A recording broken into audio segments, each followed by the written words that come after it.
যারা পাহাড়ের মতো দৃঢ় ওরা বেশি কথা বলে না। আল্লাহ পাকের প্রতিটা সৃষ্টি এক একটা রূপক মেসেজ দিচ্ছে, জানেন? রাবার গাছ দেখেছেন? রাবার গাছ, যে গাছ থেকে রাবার হয়, গাছটাকে দেখবেন পরিচ্ছন্ন, গাছটা পরিষ্কার। যে নিজে পরিষ্কার করে সে নিজেও পরিচ্ছন্ন। জমিনের মধ্যে দেখবেন মৃত জমিন, বৃষ্টি পড়লো সজীব হয়ে উঠলো।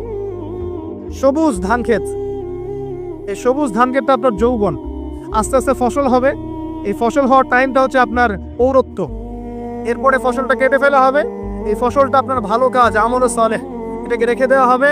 বাকিটাকে হলুদ বর্ণের যে খড়কুটা, এটাকে জ্বালিয়ে দেওয়া হবে। এই যে ধান গজালো, একটা সিজন গেল, এর মধ্যে আপনার দুনিয়ার জীবনের হায়াতের রূপকথা আছে। জি, পাহাড়কে দেখেন, পাহাড় বিশালতা নিয়ে দাঁড়িয়ে থাকে। ওর গায়ে যতই ঢিল মারেন, লাথি মারেন, সমালোচনা করেন, সে নড়বে না তার জায়গা থেকে, থাকবে। সে ওর জায়গায় স্টিল থাকবে, কিন্তু সে শান্ত থাকে, সে চিল্লাফাল্লা করে না। তাই যারা সাহসী বীর, তারা বেশি কথা বলে না, শান্ত থাকে। যারা পাহাড়ের মতো দৃঢ়, ওরা বেশি কথা বলে না। সাগরকে দেখেন, বিশাল সাগর। কক্সবাজারে যান, সাগরকে বিশাল সাগর গর্জন করছে, ভিতরে অনেক সম্পদ, অনেক মাখলুক আছে। আপনি সামনে গিয়ে দাঁড়ান, বিনয়ের সাথে আপনার পা ধুয়ে দিবে, কোনো অহংকার করবে না। প্রতিটা সৃষ্টি আল্লাহ পাকের এক একটা মেসেজ দেয়। ঠিক মেয়ে মানুষও একটা মেসেজ দেয়। কি মেসেজ? আল্লাহ পাক মানুষকে সবচেয়ে সুন্দর করে সৃষ্টি করেছেন, আর মানুষের মধ্যে মেয়েদেরকে সবচেয়ে বেশি সুন্দর করে সৃষ্টি করেছেন। আল্লাহ পাকের সবচেয়ে সুন্দর সৃষ্টি হচ্ছে মেয়েরা, এবং তারা খুব নরম হয়, নরম, প্রজাপতি ধরার মতো। প্রজাপতিকে ধাপ করে ধরতে পারবেন না আপনি, শক্ত করে ধরতে গেলে প্রজাপতি নষ্ট হয়ে যাবে, মরে যাবে। প্রজাপতিকে কোমল ভাবে ধরতে হবে। ঠিক মেয়েদের সামনেও আপনার কোমল থাকতে হবে। বেশি হার্ড হতে যাবেন, শেষ। আমি আপনার গার্লফ্রেন্ডের সামনে কোমল হতে বলি নাই, আপনার ওয়াইফের সামনে হতে বলেছি। কোমল থাকলে আপনি জিতে যাবেন। দেখবেন দুনিয়া চিল্লা ফাল্লা করছে আপনার বাসায়, আপনি চুপচাপ আছেন, পাহাড়ের মতো কোমল আছেন। 5 মিনিট পর দেখবেন নিজেই ঠান্ডা হয়ে এসে বলছে, আচ্ছা সরি, ভুল হয়ে গেছে। আর যদি আপনি চিল্লা ফাল্লার কাউন্টার দিতে যান, তাহলে দেখবেন সুটকেস গোছানো শেষ, বাবার বাড়ি চলে গেছে। ডিল করা খুব ডিফিকাল্ট। এখানে আপনাকে খুবই সবরের পরিচয় দিতে হবে। আল্লাহ পাক বোঝার তৌফিক দান করুন। আর আমরা মা বোনদেরকে রিকোয়েস্ট করব, 4টা মূলনীতি মেনে কাপড় চোপড় পরবেন। আপনার কাপড়টা এমন হবে না যে কাপড়টা পরলেও অঙ্গ প্রত্যঙ্গ দেখা যায়, বোঝা যায়, এমন হবে না। কাপড়টা এমন হবে না এত টাইট ফিটিং যে আপনার অঙ্গের উঁচু নিচু অবয়ব বোঝা যায়, এমন হবে না। কাপড়টা এমন হবে না যেটা অমুসলিমদের পোশাক, আর কাপড়টা এমন হবে না যেটা পুরুষদের পোশাক। এই মূলনীতিগুলো মেনটেন করে কাপড় পরবেন ইনশাআল্লাহ। এছাড়াও মেয়েদের কথায় পর্দা আছে, চলনে পর্দা আছে, ওঠা বসায় পর্দা আছে। নামাজ পড়ার সময় তাদেরকে কিছুটা শালীনভাবে নামাজ পড়তে হয়। তাদের চোখের দৃষ্টির মধ্যে পর্দা আছে। এগুলো কে শিখাবে এখনকার মেয়েদেরকে? সবসময় বিজি দেখবেন নতুন কোন সিরিয়াল আসছে, নতুন কোন ফ্যাশন আসছে, নতুন কোন পার্লারে কি আসছে, কোন কাটিং আসছে, কোন নায়িকা আসলো, ও যে বাংলাদেশে কোন এক নায়িকা আসছে, তাই নিয়ে মিডিয়াতে এমন তোলপাড়, মনে কি নাকি একটা অবস্থা। আল্লাহর কাছে তোমার কি মূল্য আছে? হে আল্লাহর কাছে তোমাদের কি মূল্য আছে? তোমরা কি 5 ওয়াক্ত নামাজ পড়ো? তোমরা কি পর্দা করো? তোমাদের মধ্যে হায়াবোধ কিছু আছে? তোমরা মানুষকে ভালো কিছু শিখাও, সমাজকে ভালো কিছু দাও, শালীন কিছু দাও। আল্লাহর কাছে তোমাদের কি মূল্য আছে? নবী সাল্লাল্লাহু আলাইহি ওয়াসাল্লাম তো জাহান্নাম দেখে এসে এই কথাটাই বলেছেন, আমি জাহান্নাম দেখে আসলাম, সেখানে বেশিরভাগ অধিবাসী হচ্ছে মেয়ে, নারী। কি কারণ? তারা এমন কাপড় চোপড় পরে বাইরে ঘুরতো, যে কাপড় পরেও তারা নগ্ন থাকতো। আমি কি ব্যাখ্যা করতে হবে? আপনি দেখতে পারেন না? এবং তারা স্বামীর সাথে কুফরি করত। সারা জীবন স্বামী যদি তাদের ভরণ পোষণ দেয়, ভালোবাসে, মহব্বত করে, তাদের জন্য জীবনটা ক্ষয় করে ফেলে, এক পর্যায়ে গিয়ে বলবে, সারাটা জীবন তোমার কাছে কিছুই পাইলাম না। বাস্তব। এগুলোর কারণে মেয়েরা বেশি বেশি জাহান্নামে যাবে। এবং তারা মানুষ মারা গেলে মাতম করে, বুক পিঠ চাপড়ায়, এই কারণে যাবে। এবং তর্ক লাগলে অভিশাপ দেবে, সেই কারণে যাবে। আল্লাহ পাক আমাদের মা বোনদেরকে হেফাজত করুন। তবে একটা হাদিস আছে সুসংবাদের। নবী সাল্লাল্লাহু আলাইহি ওয়াসাল্লাম বলেছেন, একজন নারী যদি 4টা কাজ করতে পারেন, জান্নাতের যে কোনো দরজা দিয়ে ইচ্ছা প্রবেশ করতে পারবেন। 1 নাম্বার 5 ওয়াক্ত নামাজ, 2 নাম্বার রমজান মাসে সওম, 3 নাম্বার আপনার লজ্জাস্থানের হেফাজত অর্থাৎ খাস পর্দা, এবং 4 নাম্বার আপনার স্বামীর আনুগত্য। ফ্যামিনিস্ট আকীদার মেয়ে হলে আনুগত্যকে দাসত্ব মনে করে, স্বামীর আনুগত্যকে তারা দাসত্ব মনে করে। স্বামী কে? স্বামীর সম্মান বোঝেন আপনি? স্বামী কে? যার ব্যাপারে নবী সাল্লাল্লাহু আলাইহি ওয়াসাল্লাম বলেছেন, আমি যদি আল্লাহ ছাড়া অন্য কাউকে সেজদা করতে বলতাম তাহলে মেয়েদেরকে বলতাম তারা যেন স্বামীদেরকে সেজদা করে। আপনাকে আমি কিভাবে বুঝাবো স্বামী কে, স্বামীর মর্যাদা কোথায়? এগুলো কি ইসলাম মেয়েদেরকে ডমিনেট করছে এগুলো দিয়ে? কেন? এই স্বামী আপনার জন্য সারাটা জীবন ক্ষয় করে ফেলে। একটা চোর পর্যন্ত, একটা চোর, একটা করাপ্টেড মানুষ, দুর্নীতিগ্রস্ত মানুষ, সে চুরি করে দুর্নীতি করে এনে বাচ্চাকে খাওয়ায়। একটা ধর্ষক পর্যন্ত ওর মেয়েকে আদর করে।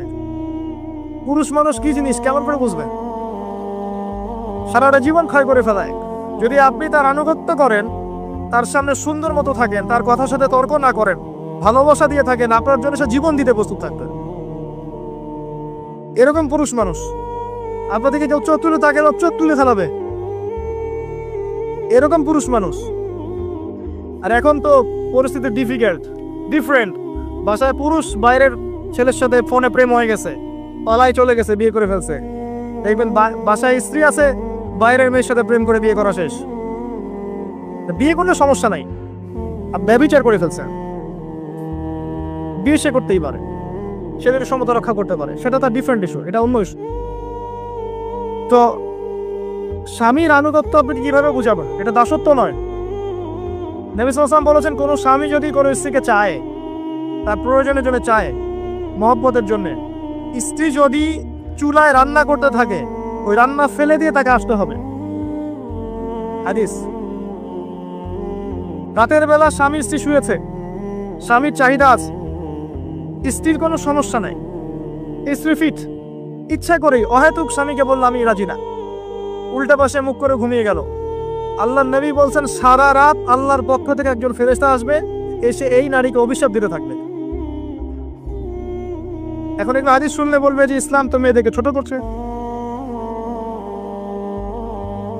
একজন মেয়ে তার একজন স্বামীর কথা বলছে, স্বামী তার মেয়ে, তার স্ত্রী, তার মা, তার বোন, সবাইকে তার মিরাসের হক দিতে হয়। একজন মেয়ে তার বাবার সম্পত্তি পায়, কোনো কোনো ক্ষেত্রে তার ভাইয়ের সম্পত্তি পায়, তার স্বামীটা তো পাই, তার ছেলের টক, নানি হলেও সম্পত্তির হক আছে। একটা মেয়েকে চতুর্দিক থেকে সিকিউর করা হয়েছে ইসলামে। তারপরেও কিছু ফ্যামিনিস্টের কারণে এরা বলবে যে মেয়েদেরকে ইসলাম ছোট করছে। হ্যাঁ, মেয়েদেরকে ইসলাম কেন ছোট করছে? কারণ পর্দা করে যে বাইরে বেরোতে বলেছে, ঢ্যাং ঢ্যাং করে নগ্ন হয়ে বেরোতে নিষেধ করেছে, এই কারণে। যদি বলে যে ইসলাম আপনাদেরকে ফ্রি মিক্সিং এর স্বাধীনতা দিচ্ছে, আপনারা সবাই ফ্রি মিক্সিং করেন, গেঞ্জি পরেন, টি শার্ট পরেন, স্যান্ডো গেঞ্জি পরে বাইরে ঘুরে বেড়ান, টাইট ফিটিং প্যান্ট পরে বাইরে ঘুরে বেড়ান, সব জায়গায় আপনারা ফ্রি মিক্সিং করেন, পর্ন দেখেন, জেনা করেন, মদ খান, ইসলাম খুব ভালো। তখন তোমাদের জন্য তো ইসলাম নয়, তোমরা জাহান্নামে যাও, আল্লাহর কি আসে যায়?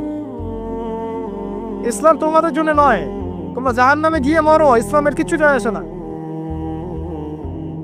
আল্লাহর ওয়াস্তে পারিবারিক আদর্শের দিকে ফোকাস করে প্রিয় ভাই।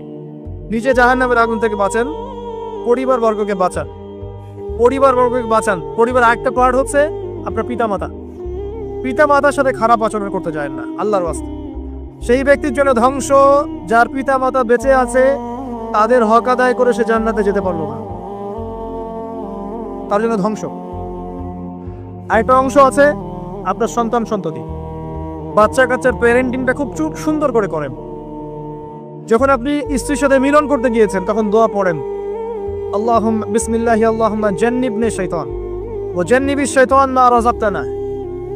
আমার মনে হয় এখনকার জেনারেশন যেগুলো আছে ফাসেক, মাদক সেবন করে, পর্নোগ্রাফিতে আসক্ত, ইয়াবাখোর, স্মাগলিং করছে, চুরি করছে, হাবিজাবি, ধর্ষণ করছে, আমার মনে হয় না তাদের পিতামাতা তাদেরকে জন্ম দেওয়ার সময় দোয়াগুলো পড়েছিল। কারণ পিতামাতা এই দোয়া পড়লে ওই সন্তানকে শয়তান স্পর্শ করতে পারে না। সন্তান হবে, সন্তান ছেলে হোক মেয়ে হোক, আপনার এটা নিয়ে মন খারাপ করার কিছু নাই। একজন কন্যা সন্তানকে লালন পালন করে সৎপত্রে পাত্রস্থ করলে এই মেয়ে পরকালে আপনার জন্য জাহান্নামের আগুন থেকে ঢাল হয়ে যাবে। যার কাছে দুইজন মেয়ে আছে, দুইটা মেয়েকে সে ভালো করে মানুষ করেছে, নবী সাল্লাল্লাহু আলাইহি ওয়াসাল্লাম বলছেন সে জান্নাতে আমার সাথে এমন করে থাকবে। এইভাবে কেউ যদি বিধবার দায়িত্ব নেয়, সেও নবী সাল্লাল্লাহু আলাইহি ওয়াসাল্লামের সাথে এইভাবে থাকবে। এতিমের দায়িত্ব নেয়, এইভাবে থাকবে। ফ্যান্টাসিতে ভুগছেন, একটা এতিম মেয়েকে বিয়ে করেন, একটা অসহায় তালাকপ্রাপ্ত মেয়েকে বিয়ে করেন, একটা বিধবা মেয়ে যার স্বামী মারা গেছে, কেউ নাই দেখার, তাকে বিয়ে করেন, তারপরে বোঝা যাবে আপনার মধ্যে কতটুকু দিন আছে। আর বর্তমান সভ্যতা আমাদের কি সমাধান দিবে? সবাই যদি দিনদার একটা করে ক্যাটরিনা খোঁজে, এতিম, এই বিধবা, এই যাদের দেখার কেউ নাই, এই মেয়েগুলাকে রাষ্ট্রের সম্পত্তিও থাকবে? এদের দায়িত্ব কে নিবে? পুরুষরা যদি দায়িত্ব না নেয়, কে দায়িত্ব নিবে? এখন কেউ যদি ওদের দায়িত্ব নিতে যায়, তখন তাকে আবার খারাপভাবে উপস্থাপন করা হয়, এই ব্যক্তির মনে হয় চরিত্র খারাপ। কিন্তু এদিকে বাইরে 10টা জেনা করে বেড়াচ্ছে, কোনো সমস্যা নেই, এগুলো কুস্কায়। এইসব জাহেলদের জন্য ইসলাম নয়। ইসলামের প্রতিটা বেসিক ফান্ডামেন্টাল মানবতার কল্যাণের জন্যই এগুলোকে ফরজ করা হয়নি। আপনি নফল, আপনার সামর্থ্য থাকলে আপনি করতে পারেন, না করলে কোনো সমস্যা নেই। কেউ যদি করে যে ইসলাম পরিপূর্ণরূপে পালন করার চেষ্টা করছে, এটার উপর আমল করার চেষ্টা করছে, তাহলে আপনি তাকে ক্রিটিসাইজ করছেন কেন? কি সমস্যা আপনার? আরেকটা পাওয়ার হচ্ছে সন্তান সন্ততি। বাচ্চা কাচ্চাকে ছোটবেলা থেকেই মানুষ করতে হবে এমন ভাবে যাতে করে বড় হয়ে এরা এই উম্মার খালেদ এবং ওমর হতে পারে। বাচ্চা ছোট বাচ্চাকে আপনি ভালো খাবার দেন, মায়ের স্নেহ দেন, বাবা মার সাথে রাখেন, একটু গ্রাম্য পরিবেশে নিয়ে গিয়ে তাকে বড় করেন। কেন বলছে কথা? এখানে পরিবেশ সুন্দর থাকবে, সে দৌড়াবে, ধুলার মধ্যে, মাঠের মধ্যে খেলবে, সুন্দর ভাষা শিখবে। এরপরে তাকে ভালো প্রতিষ্ঠানে পড়ান। প্রতিষ্ঠানটা এমন হবে যে প্রতিষ্ঠানে জেনারেল শিক্ষা, ইসলামিক শিক্ষা একসাথে দেয়া হচ্ছে, সে সব শিখবে। আমার ছেলে কোরআনে হাফেজও হবে, আমার ছেলে ডক্টরও হবে, এভাবে করে তোলেন। আধুনিক হন, মাথাটা খাটান, ব্যাকগ্রেডেড মানসিকতা বাদ দেন। বিশ্বটা এগিয়ে গেছে, আমাদেরকে এগিয়ে যেতে হবে। একমুখী জ্ঞান দিয়ে আপনি কিচ্ছু করতে পারবেন না এই যুগে। দ্বিমুখী শিক্ষার একটা হারমোনিয়াস কম্বিনেশন দরকার। আমাকে কোরআন জানতে হবে, সায়েন্সও জানতে হবে, নাহলে আমি সায়েন্স দিয়ে কোরআনকে ব্যাখ্যা করতে পারবো না, কোরআন দিয়েও সায়েন্সকে ব্যাখ্যা করতে পারবো না। জানতে হবে, আমাদেরকে শিখতে হবে, পড়তে হবে, প্রচুর পড়তে হবে। বাচ্চাদেরকে ছোট থেকে বড় করেন এভাবে। আস্তে আস্তে গিয়ে দেখবেন তারা যখন কিশোর, তাদের বন্ধু বান্ধবের সার্কেল থেকে খেয়াল রাখেন। আপনি বাবা হিসেবে তার বন্ধুর মতো আচরণ করেন, মা হিসেবে তার সাথে বান্ধবীর মতো আচরণ করেন, তার সাথে ক্লোজ হন, তার সমস্যাগুলো জানার চেষ্টা করেন। তাকে ফ্রি মিক্সিং এর মধ্যে পড়াশোনা করতে দিবেন না, না হলে স্কুল লাইফে সতীত্ব হারিয়ে ফেলবে। অনেক সময় অনেক মেয়ে আছে স্কুল লাইফে সতীত্ব হারিয়ে ফেলেছে। আল্লাহ রাব্বুল আলামিন এই পৃথিবীর সবচেয়ে সুখী মানুষটাকে, এই পৃথিবীতে যার কোনো দুঃখ কষ্ট কিচ্ছু ছিল না, এই মানুষটাকে ডেকে নিয়ে আসবেন, ডেকে নিয়ে এসে জাহান্নামে ঢুকাবেন এক মুহূর্ত সময়ের জন্য, ধরেন 1 সেকেন্ড বা 1 ন্যানো সেকেন্ড। এরপরে বের করে নিয়ে আসবেন, নিয়ে এসে বলবেন পৃথিবীতে কি সুখে ছিলে? সেই ব্যক্তি বলবে সুখ কি জিনিস হে আল্লাহ আমি জানি না। আমি কি বুঝাতে পারছি ভাই? সুখ কি জিনিস আমি জানি না। আর আল্লাহ রাব্বুল আলামিন এই পৃথিবীর সবচাইতে কষ্টে থাকা মানুষটাকে ডেকে নিয়ে আসবেন, এনে জান্নাতে ঢুকাবেন, ঢুকে 1 মুহূর্ত সময় রাখবেন, বের করে নিয়ে আসবেন। বলবেন পৃথিবীতে কষ্টে ছিলে? সেই বান্দা বলবে কষ্ট কি জিনিস আল্লাহ আমি জানি না। এটাই সেই আয়াতের ব্যাখ্যা বলা যায়। আল্লাহ পাক বলেছেন কুল্লু নাফসিন যায়িকাতুল মাউত, প্রত্যেকটা নফস বা আত্মা মৃত্যুর স্বাদ গ্রহণ করবে। ওয়া ইন্নামা তুওয়াফাউনা উজুরাকুম ইয়াউমাল কিয়ামাহ, কিয়ামতের মাঠে তোমাদের পূর্ণ প্রতিদান দেয়া হবে। ওই দিন ফামান যুহজিহা আনিন নার ওয়া উদখিলাল জান্নাহ ফাকাদ ফাজ, সেদিন যাকে আল্লাহ পাক জাহান্নাম থেকে বাঁচাবেন, জান্নাতে প্রবেশ করাবেন, একমাত্র সে ব্যক্তি সফল, আর কেউ সফল নয়। এই আয়াতটা হচ্ছে দ্য ডেফিনেশন অফ সাকসেস, যার পিছনে আমরা ছুটছি। আমরা সাফল্যের পিছনে ছুটি না, সফল হতে হবে, নিজের পায়ে দাঁড়াতে হবে, টাকা পয়সা করতে হবে, বাড়ি গাড়ি করতে হবে, ব্যাংক ব্যালেন্স করতে হবে, জমি জমা করতে হবে, একটা সুন্দরী গার্লফ্রেন্ড চাই, একটা স্ত্রী চাই, তাই না? আমরা সাফল্যের পিছনে ছুটতে চাই, আর আমাদেরকে বস্তুবাদী দর্শন শেখায়, এগুলোই সাফল্যের মানদণ্ড। তা আল্লাহ পাক এখানে বলছেন, যাকে জাহান্নাম থেকে বাঁচানো হবে আর জান্নাতে প্রবেশ করানো হবে, এই ব্যক্তি ছাড়া কেউ সফল না। পৃথিবীতে আপনি অনেক বড় নেতা হতে পারেন, ইভেন অনেক বড় আলেমও হতে পারেন, অনেক বড় পলিটিশিয়ান হতে পারেন, অনেক বড় প্রশাসনের কর্মকর্তা হতে পারেন, অনেক বড় ইকোনমিক্স হতে পারেন, কলামিস্ট হতে পারেন, বুদ্ধিজীবী হতে পারেন, হাফেজ হতে পারেন, হু এভার ইউ আর, যদি কিয়ামতের মাঠে আপনি জান্নাতে যেতে না পারেন, আপনি সফল না। আর পৃথিবীতে যে মানুষ মুদির দোকান করছে, ভ্যান চালাচ্ছে, রিক্সা চালাচ্ছে, বারবার সেলুনে কাজ করে, কৃষক কৃষি কাজ করে, যাদেরকে মানুষ চেনেও না, ইমান আছে, 5 ওয়াক্ত নামাজ পড়ে, ছেঁড়া কাপড় পরে থাকে, এত মান মর্যাদা নাই, ভাইরাল না, মানুষ চিনে না, গভীর রাতে তাহাজ্জুদ পড়ে, দেখবেন এই ব্যক্তি যদি কিয়ামতের মাঠে জান্নাতে চলে যায়, এই ব্যক্তি আমার চেয়ে সফল, কোনো সন্দেহ নাই। তা আমাদের দৃষ্টিভঙ্গি আগে চেঞ্জ করতে হবে, দুনিয়ামুখী দৃষ্টিভঙ্গি ত্যাগ করতে হবে, পরকালমুখী দৃষ্টিভঙ্গি দরকার। নবী সাল্লাল্লাহু আলাইহি ওয়াসাল্লাম সাহাবায়ে কেরামের ভিতরে এই পরিবর্তন নিয়ে এসেছিলেন, তাদেরকে আল্লাহমুখী করেছেন, আল্লাহমুখী। যখন তারা আল্লাহমুখী হয়ে গেছেন, তখন দুনিয়া তাদের কাছে তুচ্ছ হয়ে গেছে। দুনিয়ার কষ্ট সহ্য করে নিয়েছেন, দুনিয়ার ভোগ বিলাস ত্যাগ করে দিয়েছেন, দুনিয়াকে সর্বোচ্চ প্রাধান্য দেননি, হাজত বা প্রয়োজন মনে করেছেন। দুনিয়ার সব কাজ করেছেন শুধু আল্লাহ সন্তুষ্টির জন্য। এবং আমি অনেক লেকচারে এটাও বলেছি যে আপনি দুনিয়া প্রতিটা কাজ আল্লাহ সন্তুষ্টির জন্যই করেন, কারো কাছে কিছু পাওয়ার আশায় করেন না। যদি কারো কাছে প্রতিদান পাওয়ার আশায় দুনিয়ার কাজগুলো করেন, আপনি কষ্ট পাবেন। কারো কাছে আশা করেন না, আল্লাহর কাছে আশা করেন প্রতিদান, আপনি কষ্ট পাবেন না ইনশাআল্লাহ। কারণ আল্লাহ ছাড়া প্রকৃত অর্থে আমাদের আপন বলে কেউ নাই, শুধুমাত্র আল্লাহই আপনার আপন, বাকিরা আপনার প্রয়োজন। মানুষ মানুষকে ভালোবাসতে পারে না, মানুষ মানুষের অবস্থানকে ভালোবাসে। এটা আপনারা হারে হারে ফিল করবেন যত দিন যাবে দেখবেন এটা আখিরুজ জামান, এটা আখিরুজ জামান, শেষ জামানে চলছে। এখন ফিতনাগুলো এমন ভাবে পড়তে থাকবে যেন একটা মালা ছিঁড়ে দিলে পুঁথিগুলো যেমন টপটপ করে পড়ে যায়, এইভাবে ফিতনাগুলো আসতে থাকবে।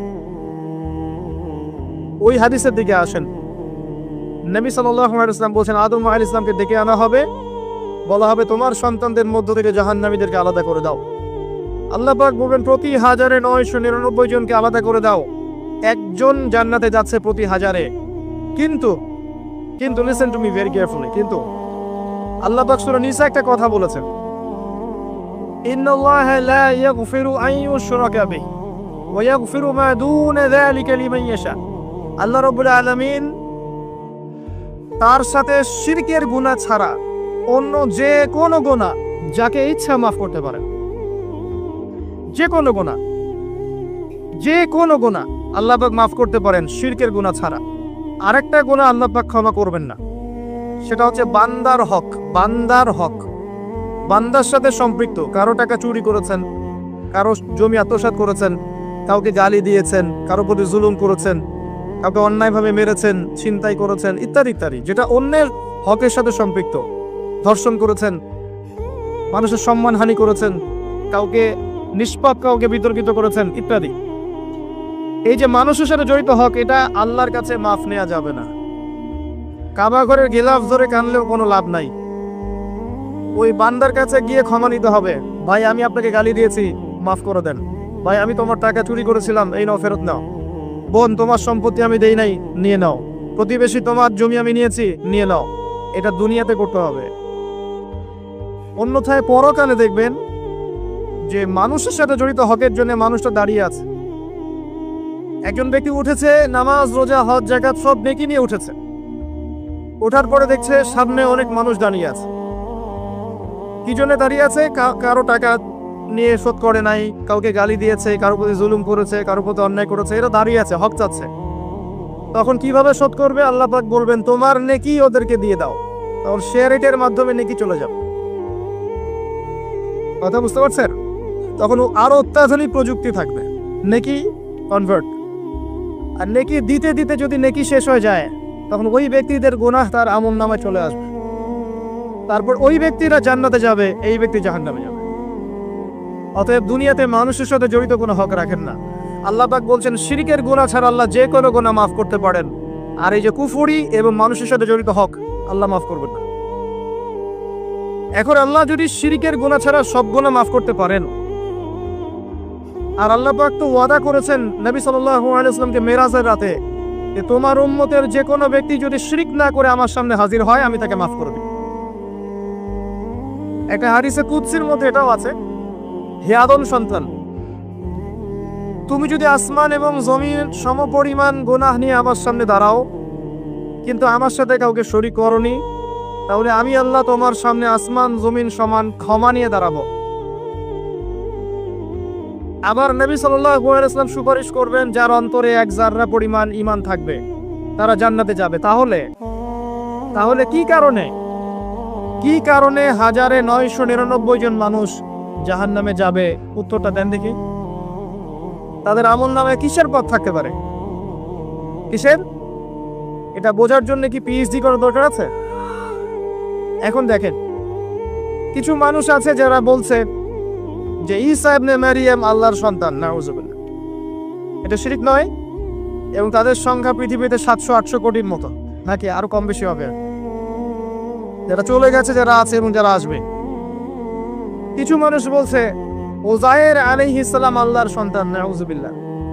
এরা হচ্ছে যারা এখন প্যালেস্টাইন দখল করে আছে। আর এই কথা বলতে আমাদের বুকে ভয় থাকা উচিত নয় যে ওইটা আমাদের জমি, তাদের জমি নয়। ওখানকার ঘটনা হচ্ছে এমন, একটা উপমা দিয়ে বোঝানো যায়। মনে করেন আপনি আপনার ঘরে বসে আছেন, আপনার দরজায় একজন মেহমান এসেছে। মেহমান নক করছে, ঠক ঠক ঠক, ভাই আমাকে একটু হেল্প করেন, আমি খাইনি অনেক দিন, আমার কাপড় নাই, আমার খাবার নাই, আমার থাকার জায়গা নাই, একটু আশ্রয় দেন। আপনি মাশাআল্লাহ মুসলিম, দয়া পরবশ হয়ে দরজা খুলে দিলেন, তাকে ড্রয়িং রুমে বসালেন, সুন্দর করে খাওয়ালেন, কাপড় দিলেন, রেস্ট করার জায়গা দিলেন। এবার সে সেখানে থাকতে থাকতে পরিকল্পনা করলো যে আপনাকে আপনার বাসা থেকে বের করে দিবে। একদিন আপনাকে ঘাট ধরে আপনার বাসা থেকে বের করে দিল, দিয়ে দরজার ভিতর থেকে লাগিয়ে দিল। এখন দরজার বাইরে দাঁড়িয়ে আপনি নক করছেন, আমার ঘর আমাকে ফেরত দাও, আমার ঘর আমাকে ফেরত দাও। আর এই ব্যক্তি বলছে আপনি জঙ্গি, আপনি সন্ত্রাসী।